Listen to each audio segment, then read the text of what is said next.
What's up, everybody? What is up?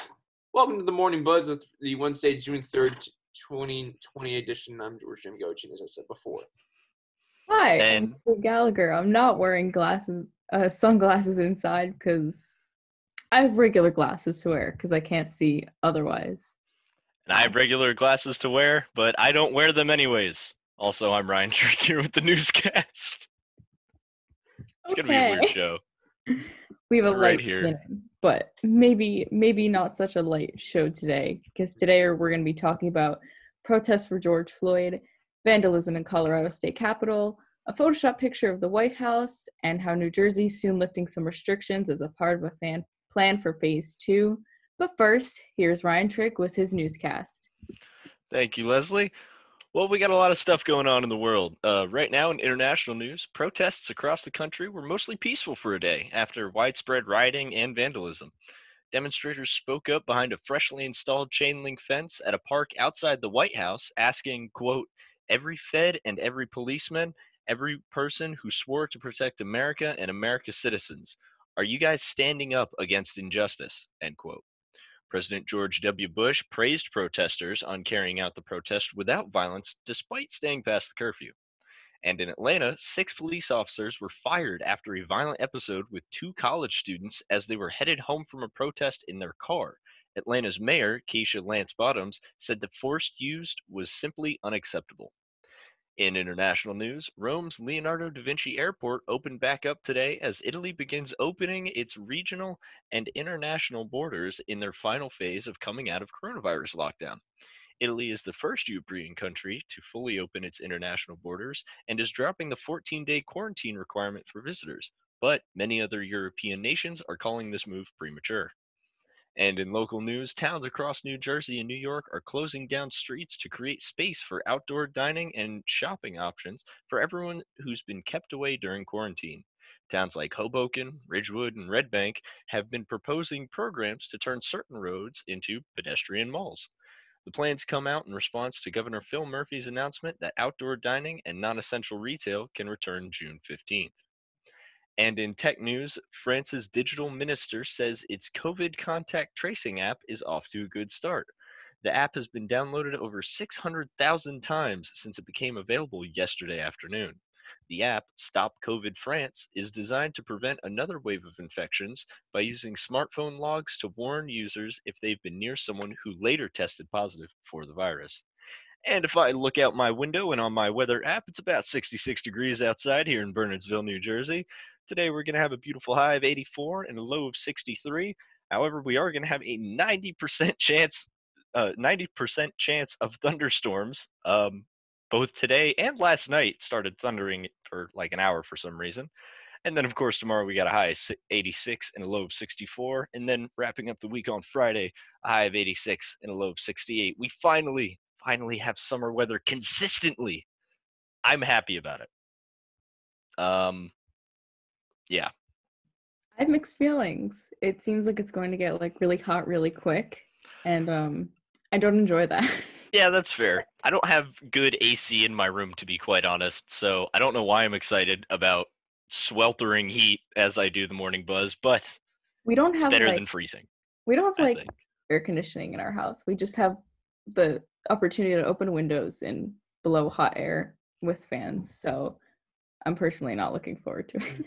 Nah. That's a Before shame. we move on really quick, would you rather always be hot or always be cold?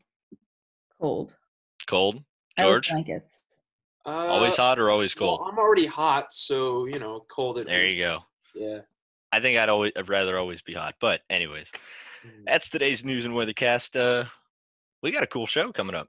Yeah. Very Totally. intense show. Kind of. Yeah, for the first time, the mother of George Floyd's daughter made an emotional call for justice yesterday while speaking at Minneapolis City Hall.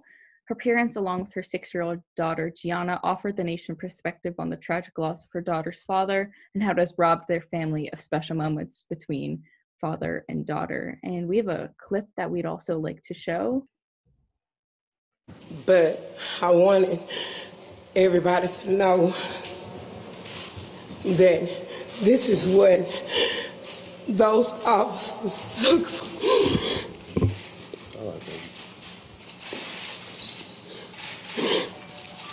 At the end of the day, they get to go home and be with their families. Gianna does not have a father. He will never see her grow up, graduate. He will never walk her down the aisle. If it's a problem she's having and she needs her dad, she does not have that anymore.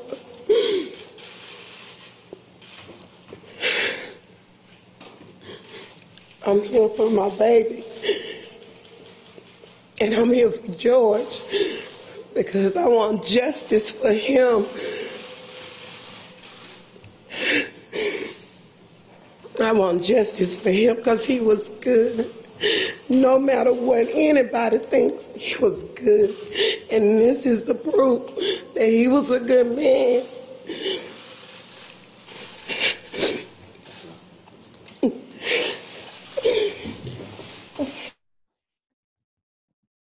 Heartbreaking. Powerful. That was the first word that came to my mind. Yeah. I don't know about you guys. I started tearing up because these Rough. things didn't happen. And Gianna looks so confused and sad and Yeah. For those of you who are just listening, you can find the video of that obviously online or on like the recording that we have on the YouTube channel, but her daughter is just standing there at the podium like looking around because she doesn't know what the heck is going on. yeah, I don't think And that's she's rough. fully digesting what's going on. It's probably going to take a long time. Yeah. And it's a heartbreaking way to lose someone. No one should have to lose someone like that. And especially I'm sorry, I'm like at such a loss for words. It's rough. It's very heartbreaking. Just seeing that come from someone with that much emotion, it shows how powerful that statement is, but it also just shows how heartbreaking it is. And seeing that and seeing that life that was taken away, it just shows how much pain it caused. Yeah. I have some stats. Let's hear them. 10% of black men in their 30s are in jail, which is twice the percentage of Latinos jailed and 5 times that of white men in jail. It's disproportionately higher, which explains the socioeconomic situation, which launched the country into protests over this week. Yeah, and then of course people are quick to judge broken black families or fatherless families, but these are some of the things that happen. There is the stereotype of whatever black father's walking out, and that's a stereotype. It's a stereotype. It's not like yeah, not all stereotypes come from somewhere, but it's probably clear that the reason that one is there is because of the disproportionate percentage of black men who are killed, who are thrown in jail. Yeah, and these stats, like, they don't make like a mistake, like with how disproportionate it is. You can't just say like, oh, that's like nothing. Like, no, there's like a huge difference, and it's like not something that we should be brushing over. Mm-hmm. Yeah. The thing that blows my mind too is violence is also used like 7 times more with black men arrests, which sucks. Like, it's insane. That's it. It should. I'm at a loss for words because I don't understand how humans have been alive this long and still can't work with each other. It blows my mind too, like how I feel like we always take like a few steps forward and then like a million steps backward. Yep. Like we always think that we've come farther than we have. But maybe not. Yeah. I mean, we know that there's good people in the world. We know there's people who are standing up for this, but then in the back of our minds, there's like so many people who don't, and it's Yeah. like, Who don't, or who just don't care necessarily, or who, you know, yeah, just kind of people, turn a blind eye to it. people ignore it or say that like they don't want to be involved. Like, Yeah. what is that? Like, Yeah, I mean, you don't obviously, want to none be. of us want to be involved in, violent protests, and nobody wants to be involved in racism, but yet Yeah, here we are. It's yeah, no like, one. I just don't get it. I Yeah. mean, fathers have even been posting on social media, black fathers saying that they can't go for a walk in their neighborhood without kids or dogs, because then they're like instantly kind Targeted of or targeted, that judged, you know, just for seen as maybe walking a threat. Um, it's like, come on, you need to have a kid or a dog walking with you to not seem threatening. to not seem threatening. Mm-hmm. I don't Like, really we're all people at the end of the exactly. day, We're all aren't we? people. It makes it, yeah, crazy. It's mind blowing. It's That heartbreaking. video hurts. I know, and Um, I just want to give her a hug. if you are following these stories and you are interested, then please go watch it. Listening to it is one thing. Watching it is something else. Yeah, The look on her daughter's face is crazy. I mean, I think that's probably the hardest part of that video to watch, in my I opinion. agree.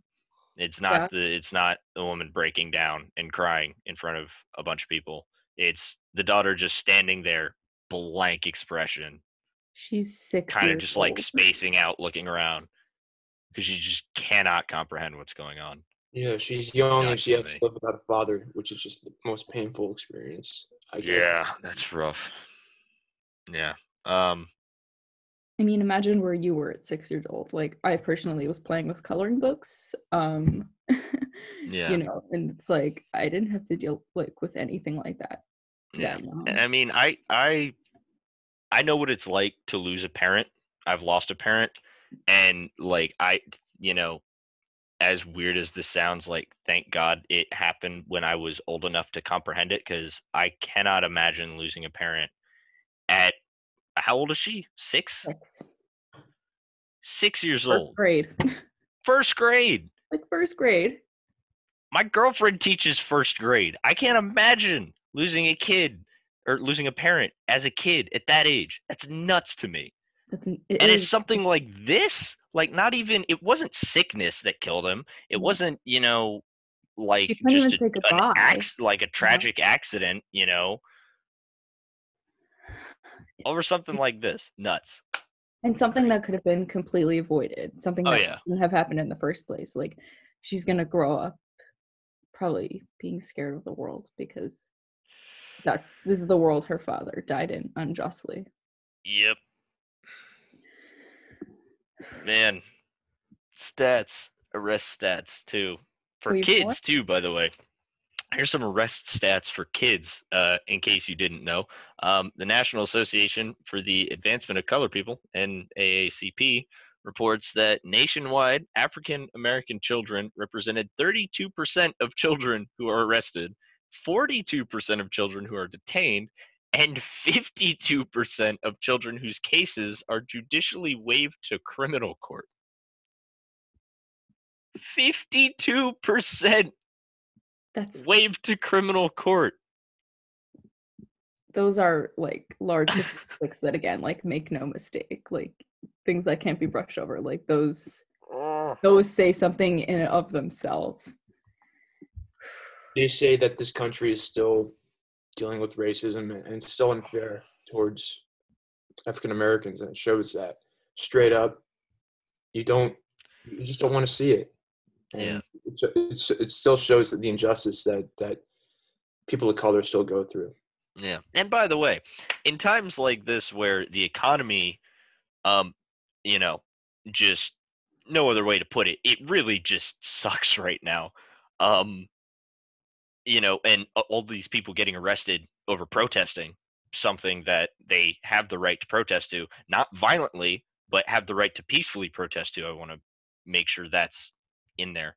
Um, you know, like kids going out and getting arrested for protesting. It's hard enough to get a job right now.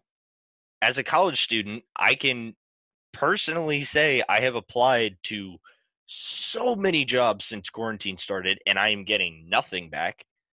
And I, socioeconomically am in a decent-ish spot. I'm in a way better spot than a black kid going to college who maybe lives in like Newark, going to community college, who's decided to go out and protest and maybe gets arrested. Like, because in case you didn't know, out there, a criminal record, even if it's just one arrest for protesting, can reduce the likelihood of a callback job offer by nearly 50%. And the negative impact of a criminal record is statistically twice as large for African American applicants. So, and of course, lastly, if African Americans and Hispanics were incarcerated at the same rates as whites, prison and jail populations would decline by almost 40%. It's kind of like that sink in for a second. Why can't we all just as dumb as it sounds, yeah. Like I'm trying to think of a way to phrase it where people won't roll their eyes, but why can't we all just get along? Like, come on, people. Yeah, I mean, like, there's going to be like things that no one fully agrees on, but I feel like this, if you have like a heart and you have a heart and soul, you see like this is not like up for debate. Here's my question, right? So before I was a comms major, for those of you listening who don't know, before I was a comms major, I was a psych major. I am still a huge psychology nerd. I love psychology. I love thinking about the way people think. So my question is, when kids are little, like when babies are little, they literally cannot like comprehend the difference between a black person and a white person. So what goes wrong? What are we doing wrong? And I want people to think about that. If you have the time, try and think about what the heck are we doing wrong where we start not being able to tell the difference, and then something happens, something trains us, whatever. Maybe it's the media, maybe it's TV. I don't know. I'm not an expert. I'm just a guy who talks into a microphone for a living. But what the heck goes wrong? Like, come on. If I had to take like a genuine guess, it's probably, I mean, the generations above us grew up in different times, so they are like used to different things, and the way they raise their children, things that might come out of their mouths might influence what their children think. I think our generation is very different, and we're very passionate, and we are challenging the beliefs of generations before us, because we're just challenging them, and we're thinking differently. Yeah. I don't know how or why that happened. I think just over time, I feel like time is a big thing to do with it. Over time, we've just, you know what I'm saying? Like, it has lessened over time, but like not enough. Yeah. Then there's those cards that are still racist, and I don't even understand it. Yeah. I think you know what I'm saying. It's hard to comprehend. It's hard to comprehend if you really think about it. It's hard to. The question of like, what are we doing wrong is not like a question I think can be answered with a actual answer. Can't be like answered in a paper. No. Because there's a lot of things that. There's a lot. Yeah. Things you can't answer it in a paper. You can't answer it in a book. It's like a trilogy. It's hopefully we figure it out. I don't know. Can't shake a man's hand with a closed fist. Something Gandhi said. Probably. Something close like that. Can't shake hands with a closed fist. Oh, okay. That took me a minute to sink into my head. Yeah. Simple as that. I kind of like Anyways, speaking of protests. Yeah, 12,000 complaints filed were filed against the Seattle police after weekends of protests. So the Seattle Office of Police Accountability says it is processing roughly 12,000 individual complaints against officers in the wake of the demonstrations held over the weekend. The protests were a part of a nationwide civilian response to the police killings of Black Americans. Numerous videos of unrest in downtown Seattle have circulated online, including one showing a young child screaming in agony after reportedly being pepper sprayed during a peaceful rally attended by thousands. Another clip shows two officers apprehending a suspect on the ground after a separate group from the protesters began looting nearby retailers. One of the officers is seen placing his knee upon the person's neck amidst the arrest. Both incidents are among thousands of complaints under review by the Office of Police Accountability. Each complaint has been assigned a case number. The office says the most frequent allegations include pepper spraying a young child, punching two people on the ground who were being arrested, placing a knee on the neck area of two people who had been arrested, which is the same tactic used by the Minneapolis police officer charged in the killing of George Floyd, covering up badge numbers, failing to record law enforcement activity on body cameras, pepper spraying peaceful demonstrators, the use of flashbangs, including an instance in which a significant thumb injury was sustained, failing to secure rifles and police cruiser, which two of the guns were stolen and ultimately recovered on Saturday, and officers breaking the windows of a Target store. The Office of Police Accountability insists the investigations of the complaints, quote, will be civilian-led and as transparent as possible given the law and police collective bargaining agreements, end quote. And look, this is showing that people are speaking up now. And a lot more people, when they're seeing injustice made by someone like the police or someone who works for the law, then you can show that you have a voice in this world, and especially in a place like Seattle, where you're seeing a lot of unrest. And I saw the video of that little girl being pepper sprayed, and it's just it's crazy. It's unsettling, and it shows that you need to really take accountability for your actions. And if the police aren't going to take accountability, then you're going to have someone speak up so they can. Yeah.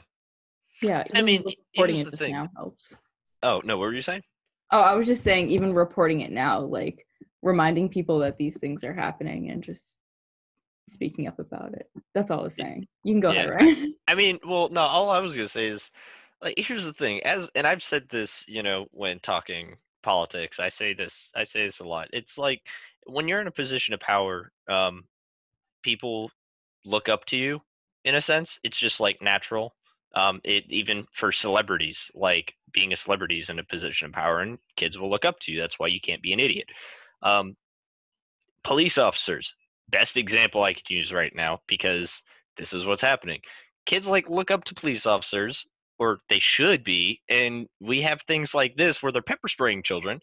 And not only that, I mean, the part that I find funny about this, and not that any of this is funny, but I just try to find humor in something, is the fact that they failed to secure rifles in their police cruisers, and two of the guns were stolen. Now, granted, they were returned, but I just find it funny that they were stolen because those people aren't the ones reporting the fact that they were unsecure. They were the ones saying, hey, let's get them in trouble for them being unsecure. That's the only thing I find funny about this. But, come on, you got to show some responsibility for your position. I would love to hear the police officer's excuse for breaking the windows of a Target store. Yeah, I don't. What's your excuse there? I wasn't me. I really wanted to get to the $1 section. I really wanted to get to I ran out of pepper spray, and I had to run into Target as fast as possible to buy more. So I broke in through the window. How? Where's your excuse? I really wanted Starbucks inside the Target. It's this. I don't know why we're not joking about this to make light of the situation, because it's ridiculous, the things that are happening. But I joke about it because it is so ridiculous that if you had told me 2 months ago that police officers would be breaking the windows of Target stores and pepper spraying little children, I would laugh and say, aha, no, they aren't. We're still in quarantine. But no, here we are in quarantine reading about police officers pepper spraying children. Like, what? I feel like the I took, world's getting if you can crazier day see by the day. video, if you can see on video, I took just a few years of martial arts, probably over 60 to 70% of my life I spent taking martial arts. So, and that is not kidding. I spent 14 years of my life doing martial arts. I can think of, right off the top of my head, probably 20 something different things you could do to detain someone without pepper spraying them. Like, come on. Better things to do to hold someone down than putting a knee on their neck. Like, why are they teaching people that? I mean, here's the thing. They're Unless you're supposed in to a be setting good super examples. violent situation, you should never put your knee on somebody's neck. Like, ever. No. Because there are 100 things that can go wrong with that. Suffocation. If We've they have a seen them. previous neck injury, you can make it worse. You can, if you don't control how you're positioned or whatever, and you like lose your balance for a sec, your knee just crushes into their neck. Like, there's a bunch of different bad things that can happen. Mm-hmm. I don't get it. Or they And could. come on, police officers are using the knee on the neck thing, like, now?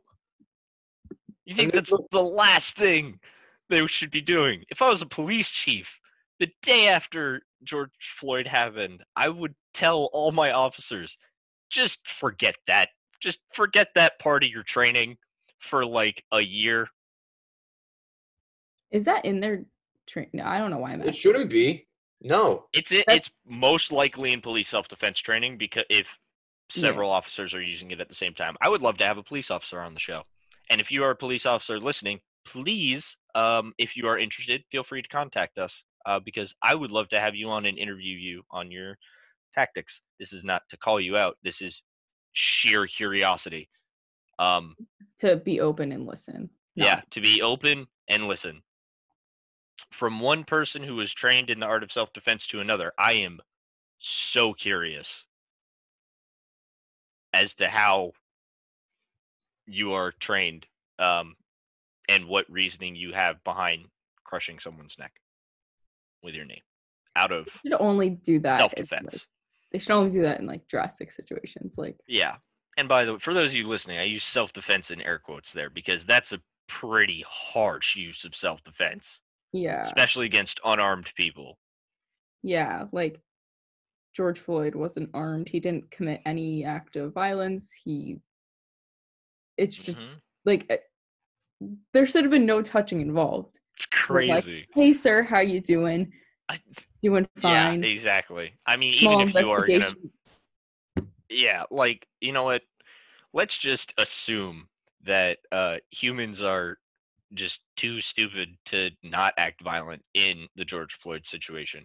I still am having trouble wrapping my head around how they thought it was necessary to pin him down by the neck. Still. Yeah. I don't know if you guys just heard that noise from my camera. That was my cat. He's also very mad about this. This just in, Leslie's cat is furious that children are being pepper sprayed. I can see why. Whack. And flashbangs, come on. Flashbangs are crazy. For those of you listening, if you play video games or whatever, you're probably familiar with what a flashbang is. If you don't know what a flashbang is, it is a stun grenade, essentially, that when thrown and triggered, it releases an incredibly loud bang noise and an incredibly bright flash of light, thus a flashbang, to help kind of stun people. Whether in protests, they use it in breaching and, situations of, I don't know, like hostage situations, whatnot. But like protesting, maybe they broke the window of the Target with a flashbang. I don't know. I got nothing. I still am trying to find an excuse why someone would break a window I really at a Target. It's at a Target, anyways. I don't know. Yeah, like I why want a to know Target? story. Out of every place, I don't know. I got nothing. Like I said, the only thing I can think of is they ran out of pepper spray, but that's a joke I don't want to keep repeating. So moving on, I mean, if you're a New Jersey listener and you're very passionate about these topics, good news for you, because there are protests for George Floyd's death planned across New Jersey for this upcoming week. Protests against police brutality following the killing of George Floyd in Minneapolis are planned throughout New Jersey over the next few days. Saturday marked the first protest in New Jersey, with thousands of people marching through the streets of Newark, chanting "No justice, no peace," and "I can't breathe," in a peaceful demonstration against racism and police brutality. The protests continued into yesterday, with police officers in Atlantic City and Trenton kneeling with protesters, while in Camden there was a peaceful protest with police, including Police Chief Joseph D. Wasaki, walking side by side with demonstrators. Protests in Asbury Park on Monday remained peaceful for about 4 hours, but tensions rose as a melee later broke out, with several protesters arrested and a police officer injured. Last night, as you heard earlier on our newscast, protests were past curfew, but without the destruction many cities and towns like Asbury Park saw on Monday. Protests are being held all throughout New Jersey this week in places such as Vineland, Old Bridge, the borough of Barrington, Hoboken, Trenton, Jersey City, Lakewood, Summit, Elizabeth. The list goes on. And for more information on the details of where these protests are, you can head over to nj.com. And I did want to comment on this really quickly, because there was a protest in my town, and there was a protest in my high school, organized by a high school student who they went all the way from the high school. They walked all the way down to the shopping district of the town to the library.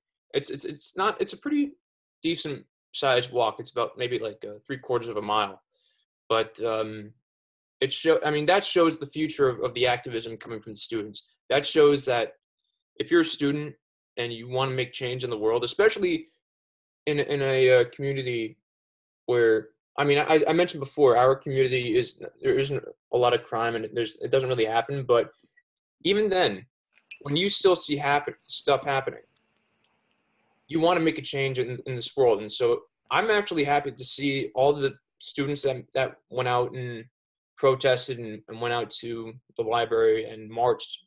And and also police officers, they knelt with the protesters. So overall, it was a great sign by the students that led this protest, and it's what you want to see. Yeah, and they're having a march in my hometown in a couple of days too, which, I don't know, made me feel like really like proud of like my hometown, because I'm like, oh my God, that's like where I grew up and where I went to school, and they're standing up for it. And I remember being in high school, my school was 70% white. So I'm assuming that reflects a lot of the town as well. We are largely a white town. So the fact that they're, were passionate people, and some of the people from my town, and I personally remember going to high school with a few people who, were racist, and you'd hear things in the hallways. I mean, I didn't really associate with those people, but you hear things spread around, and so not everyone, like from my town is like perfect, but I think most of them were passionate enough, because they're spreading around on social media, that they are having their own march, a peaceful march, which is nice. It's good to see. And please keep the marches peaceful. We see too many violent protests. And this is not to say that all protests that become violent are started violent. A lot of them are statistically shown police instigated violent. But as we just recently saw with pepper spraying children, please stay safe, everyone in New Jersey. Especially if you can. If you're planning on going to a protest, there's a lot of danger that can be involved if it gets violent. Even if it's intended to be peaceful, there's, a lot of evidence that it can turn violent. So make sure you have the proper gear. And if there is sign of violence, just leave. as fast as you can. That is the best advice I can give, is just book it. If you feel like tensions are like getting really high and things might break out into violence, do not get caught up in that. Because one, you don't want to get yourself injured. Just there are people out there who most likely care about you and they would not want you to get injured, whether it's family, friends, whatever. And also, like, if you're worried about, if you're not going out to protest and you're just worried about protests in your town, just like George said, you can head on over to nj.com for more information on the details of like when and where protests are in New Jersey. Just for New Jersey. If you're listening New York, I don't know, do you guys have newyork.com? Something like that, Maybe. I probably. probably do. But Do your own research, New York. But and our university, Montclair, our president, Susan Cole, released a statement this week, and she said, "Dear students, faculty, and staff, the death of George Floyd is yet another tragic reminder of the bias and violence that exists in our society. This incident, and too many like it, is deeply troubling to the members of this university community. All of our work together is based on our commitment to the concept that every individual is entitled to participate in and have access to the benefits of our society, to educate, of course, but also to larger protections of social justice." And she wanted to say that we are seeing across the country is people that are sad and angry, and that we are experiencing those feelings as well. She stated that we must stand together as a community of scholars more now than ever. We must recall our values and find our strength in our principles. She urged all of us to stay united as a community and to support each other. And if anyone in the faculty, staff, and student body feels overwhelmed, to make sure of the resources that the university provides, including counseling and psychological services, the employee assistance program, and other university services. She ended her statement saying, quote, "As we grieve for innocent lives lost, we need to strengthen our resolve to be part of the creation of a better world, a world in which reason and compassion prevail over ignorance and hatred," end quote. And please so, stay safe. yeah, stay safe, and very, very touching words from our president. So we're going to move on now. Leslie, take the story.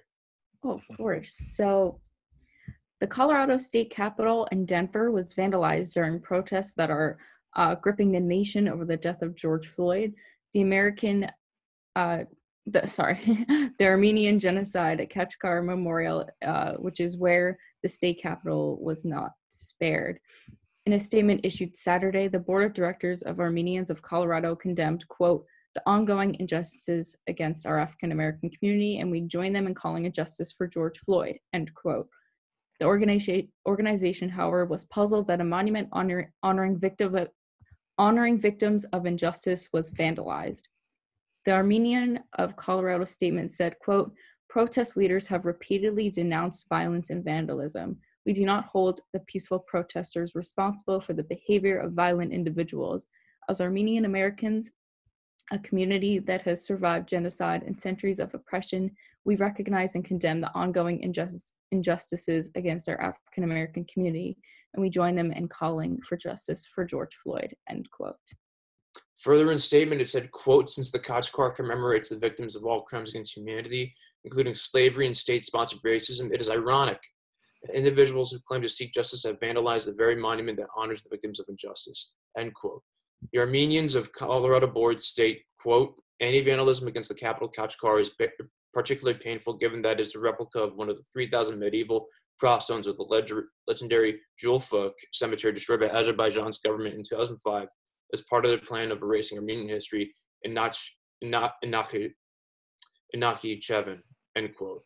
The Armenians of Colorado Board of Directors said, quote, "we will continue to monitor the ongoing protests and consider short-term and long-term solutions for the protection of the Colorado State Capitol Memorial to the victims of all crimes against humanity. If necessary, we would build our sacred monument again and again while defending human rights and equality for all," end quote.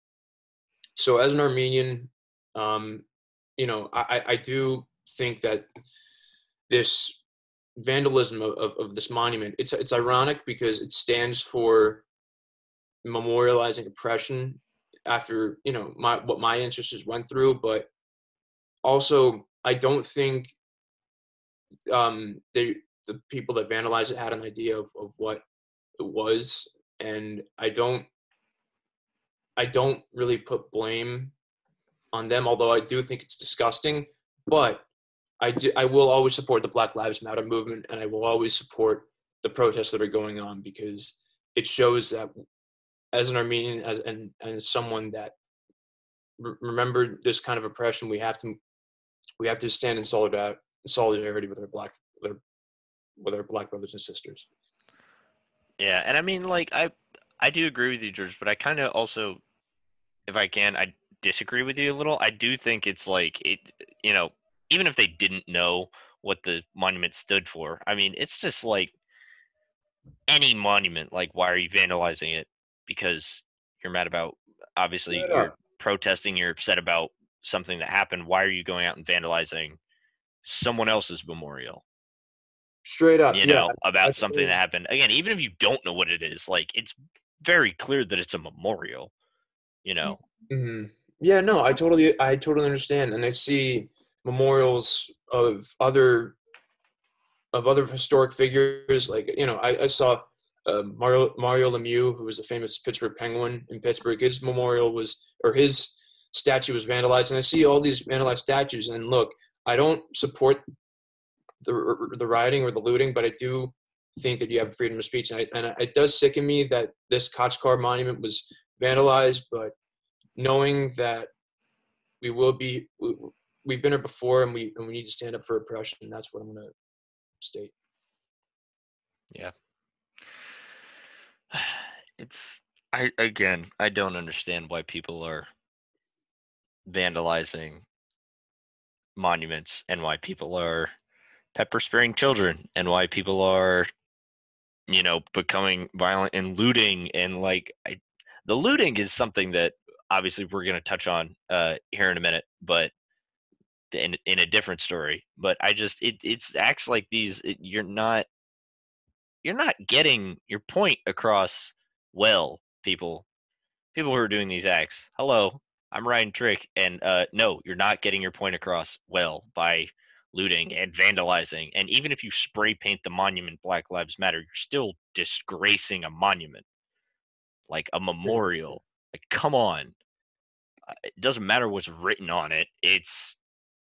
There's never an excuse for crime. There's not. I mean, something that is a topic I would not get into on air. However, it just in general, yeah, there's never an excuse for crime. Um, you know, Mhm. crime like this, I'll say, there's never an Yeah, excuse for crime like this. Vandalism, no, I can't no. imagine an excuse for vandalism. It's petty. It's it's immature.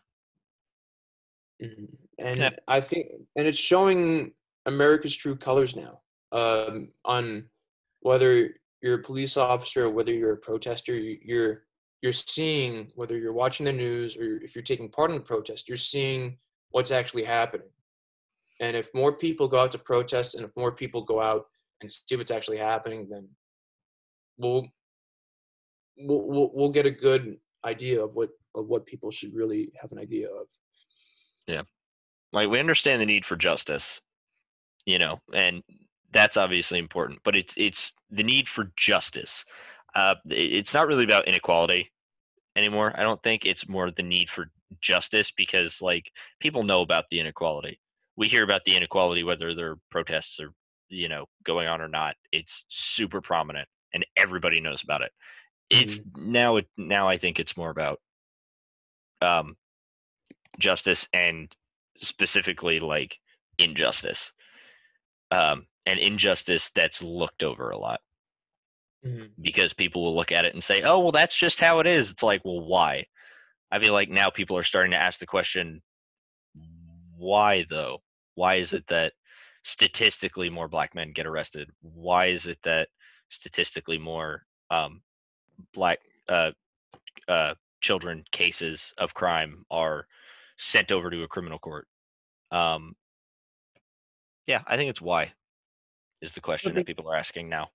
we're beginning to challenge past beliefs and Yeah, replace. and that's important too. Like, these stereotypes, look, stereotypes actually come from, are rooted in truth in some way, and they're just sickeningly twisted or whatever, made into comedy, whatever. That's the origin of stereotypes.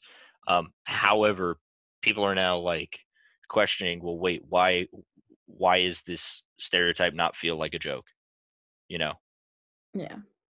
People take them too and seriously. now these statistics come out, and now the protests come out, and everyone's asking that question. Why is that how it is? Which, like you said earlier, Leslie, you said that that it was you believe that it's from Generations. generations before, and Yeah. that's just always how it's been. But now people are asking, and George, I loved how you brought up like future generations challenging this stuff, like high schoolers protesting, because it's like, yeah, now future generations are starting to ask, well, why has it always been like that? Yeah. Why haven't we asked the question why? So Yeah. And Yeah. you think about it, like our generation is so passionate and outspoken. And, in some time we're going to be, probably raising our own children with our beliefs, and they're going to be even more empowered. And as time goes on, we're definitely going to weed out all the people who, are racist and homophobic and all those things. hmm We some have to, visuals for you. For those of you who are watching live on Facebook or watching on YouTube, um, equality versus equity. I love this. I love this image. I think it's really funny. In the first image, it show well, you'd have to see it, but in the first image, it's assumed that everyone will benefit from the same supports. They're being treated equally, which, if you can see, it is not. Um, the visual to give you is various images of kids and adults looking over a fence or all trying at to look different over a heights. fence. Yeah. Um, there's it's a wooden non-see-through fence, and I kind of just want to skip to the third image, where it's the wooden fence is replaced with just a chain link fence, and nobody has to stand on any support. And it says in the third image, all three can see the game without any supports or accommodations because the cause of the inequity was addressed. The systematic barrier has been removed. Yeah. Um, equality is giving everyone the same thing. Doesn't work with people uh, without access to the necessary means. Yeah, just Yeah. doesn't. But here we are. Here We're we going to are. get past it. I believe. I have faith. I have faith we'll get past it. It's going to not be easy, but we'll get past it. Mm. I think there's enough good people in the world to overpower the injustice, and eventually we'll get to a point where we don't see Yeah. it. And look, Yeah. even if we go here again, we're still going to have a better understanding. We're still going to have more protesters and more people speaking out, which is something that, as someone that is still young, I want the next generation, and I want our generation and the future generations to put it right. So Yeah. Well, so we did mention. Oh, and also, anyone who is non-black can do better. Just I do want to point this out before we move on. Anyone who's non-black can do better, and can do their part just by like reading about history. Just read up on your history and look at history and then compare it to today's news, and you're gonna find a lot of similarities. You can inform yourself. You can be an ally. I feel like the term ally. I hate the term ally. I hope I'm not the only one who hates the term ally because it sounds cheesy, and I feel like it's a it's powdered sugar. It's pointless. It's like sprinkles.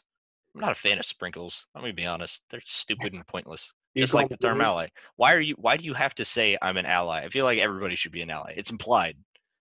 Be It's an implied. implied ally. Don't have a sticker on your backpack that says I'm an ally. No, just be an ally. Just be an ally every day. Just do Yeah. You what's don't right. need a you don't need a term or a shirt or a banner to say I'm an ally. Just be a decent human. Boom. Can we Mhm. replace decent human with the term ally? I feel like that'd be more appropriate. Yeah, that Yeah. would. Instead of saying I'm an ally, give me a pin that says I'm a decent human being. Smiley face. Anyways, And anyone who's non-Black has to play their own role in where we inform ourselves through books, documentaries, podcasts, anything. Pick a thing that you enjoy, and there is something that has been done in the form of race and oppression, and you pick that, you watch it, you read it, you listen, and you learn, and you keep learning. Yeah. And you don't stop. And we have to use our own privilege to help other people be heard, because that's what, that's why we're in this mess in the first place, is that some people are above others, but now we can, use that power for good. Yeah. Sorry, I just wanted to end on a good note. No, there. it's true. Yeah, we just use the things that you have to inform yourself. Yeah. Do you have a phone? Use it. Actually, if you're listening to us and you're not on like FM radio, you have the means to research. I just like to say it there. So for those of you thinking, oh, well, I don't really have the means, if you're listening to us on anything other than FM, that is incorrect, because that means you either have a computer or a smartphone and an internet connection, and that's all you need. Exactly. We'll leave it off on that before we move on. Alrighty, so this is quite an interesting story we've got next. So Democrats have been sharing an altered photo of the White House on social media. A viral image shared by Hillary Clinton and other top Democrats implied that President Trump made an unusual move by turning off all the lights in the White House amid protests over the death of George Floyd. This is an edited image from 2015, according to an Associated Press fact check. Many others, including New Jersey Representative Bill Pascrell, a Democrat, shared the image while claiming that Trump turned off the lights as the Secret Service transported him to a basement bunker on Friday amid the violent protests outside the White House. David Axelrod, a former advisor to President Barack Obama, also shared the tweet on Monday. In his tweet, he said, quote, "Perfect symbolism. If ever the country needed the occupant of the White House to shed light and not heat, now is the time. Sadly, the lights are out." End quote. The specific viral picture that was shared alongside the claims was not taken during the Trump presidency, and it was edited to make the mansion look darker than it normally is, according to the Associated Press. The original image was uploaded to Getty Images' iStock photo website on December 21st, 2015, though it is unclear when the photo was taken. In the photos shared on social media, it has been edited to make the portico, hanging lantern, and several other lights around the White House appear to be off. The Associated Press fact check said that according to its own photos of the White House taken Sunday night, the front was, quote, illuminated by exterior lights and the portico lantern was turned on, end quote, while the interior was dark. And CNN White House reporter Caitlin Collins and others noted Monday that most of the White House exterior lights turned off late at night. So, yeah. I don't know about you guys. I saw this going around Twitter like crazy. Mm-hmm. And there was like no like facts behind it. It was literally just the picture of like the darkened White House, and it was just Nobody people questioned saying it. Right. It was just people saying like, this is what Trump is doing, and I was like where's the evidence? Like, where did this picture come? Like, it felt so random and so sketchy, and like you can't really believe But it that. blew up. Twitter. That's the thing. It did blow up, and so many people were using that same image, and I was so confused, and I was just like, and I hope real? people who use that image and retweet all that stuff understand now that, I mean, not even just now more than ever, just always, you need to fact check stuff before you retweet it, before you do other stuff. Do you know how easy it is to fake any kind of image? Pretty much, yeah. Take like half a semester's Photoshop class in college at like a community college, and you'll learn just how easy it is to fake some kind of image, especially like that. And then just to circulate it that easily, I mean, all you have to do is say, "Hey, look at this photo that was taken at this time." Tweet, and then boom, this happens. And like this spread like wildfire, and I feel like the reason people found it credible is because it was shared by Hillary Clinton and other like top Democratic officials. But like my question is like why weren't like why why aren't people questioning where something's coming from and being like having like some media literacy and just like questioning things? Like, why are you just automatically trusting Hillary Clinton? Like Exactly. with the That's what photo people need is exchange? media literacy. And That, she probably just got it from Google. She probably took a screenshot from Google. yeah. Like, They're why like, aren't this is what's going to happen, or this is what's happening right now. And meanwhile, when was the picture actually from? it was 2015. 2015, Yeah. 2015? 5 years ago. What? Come on. I think the worst part about the story is that it actually took a while for people to notice. Mm-hmm. You know, people really just wholeheartedly accepted that it was true before anybody started And like, questioning, well, maybe is it? Or hey, that picture kind of looks familiar. Like, yeah, I'm not like a Trump supporter, but I think people like jumped on the bandwagon of like, let's find another reason to hate Trump because they really like doing that.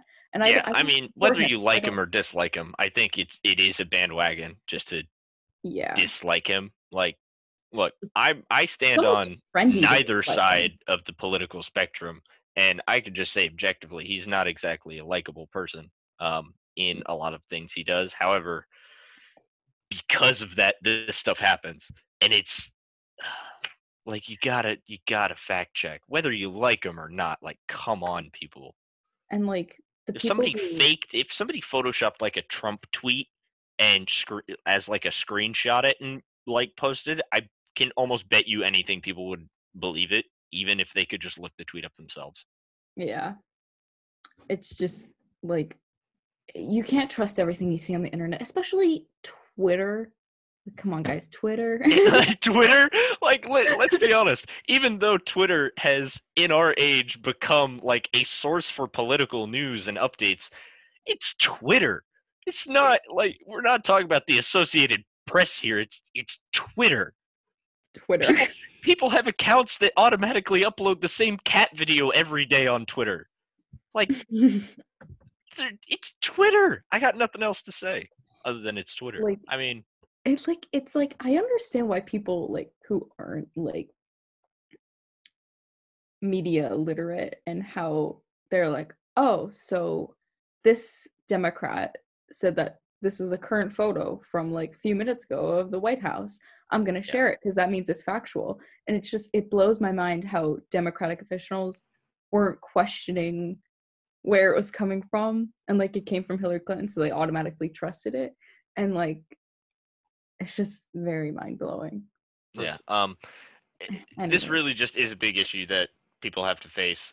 This week, Forbes magazine reported on deepfakes, and the article was titled, "quote Deepfakes are going to wreak havoc on society. We are not prepared." End quote.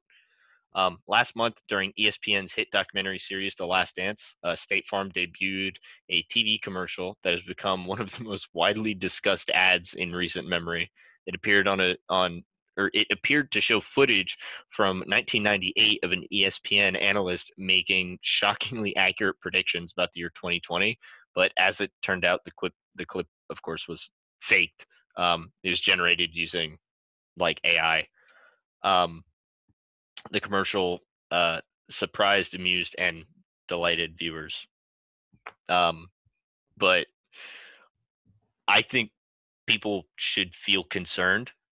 The fact that it was so easily faked just using AI. And this was a commercial, mind you. This wasn't even a picture. This wasn't a tweet. This was a commercial. A Mhm. whole This was video that people believed. Um, it's an example of like how important I think like AI being able to create these deep fakes, like how easy it is now. It basically like enables anyone with relative knowledge of a computer.